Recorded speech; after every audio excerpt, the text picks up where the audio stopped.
Another day, another basketball stories na naman ang pagkikwentuhan natin. At ngayon nga ay ang pag-uusapan natin ang balitang nagdesisyon na nga daw ang Los Angeles Lakers kay Rui Hachimura. At ang balitang pagkuha ng Golden State Warriors kay Giannis Antetokounmpo. Ilang araw lamang nga ang nakakalipas mula nang i-anunsyo ng NBA ang full game schedule ng Los Angeles Lakers sa darating na 2025 to 2026 NBA regular season, ay sinundan na rin naman nga ng official na pag-aanunsyo ng Lakers na kompleto na daw po agad ngayon ang 10-man rotation na gagamitin ni Coach JJ Redick sa kanilang mga unang laban.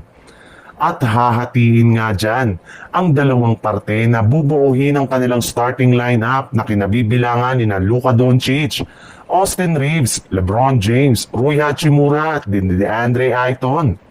Tutulungan rin naman nga sila dito ng kanilang magiging second unit na kinabibilangan ni Gabe Vincent, Marcus Smart, Jake LaRavia, Jackson Hayes at Jared Vanderbilt.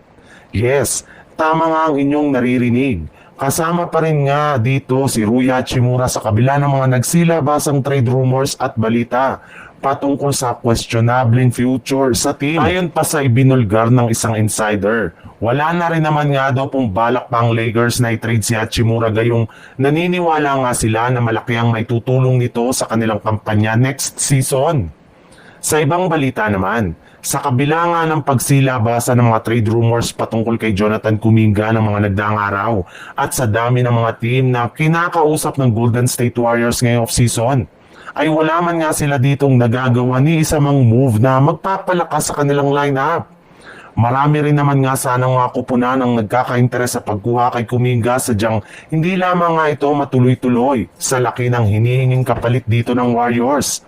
Ayaw nga nila na ibigay ito sa ibang team kapalit lamang ng ilang mga role players at draft bagkus mas gusto nga nila na makakuha ng isang superstar na katulad na lamang ni Giannis Antetokounmpo. Yes, hindi nga po kayo nagkakamali sa inyong narinig. Hanggang ngayon nga ay umaasa pa rin nga ang Golden State Warriors na matutuloy ang pag-request ng trade ni Giannis sa Bucks. At kapag nangyari nga yan, ay ang Golden State Warriors nga ang unang team na kukuha sa kanya. Kaya eto na nga ang mismong bakit ayaw pa rin nilang bitawan si Jonathan Kuminga kahit man marami ng mga kupunan ang gustong makakuha sa kanyang serbisyo. Malakas pa rin nga ang loob ng kanilang team na mabuo ang tandem ni Giannis Antetokounmpo at Stephen Curry sa kanilang lineup.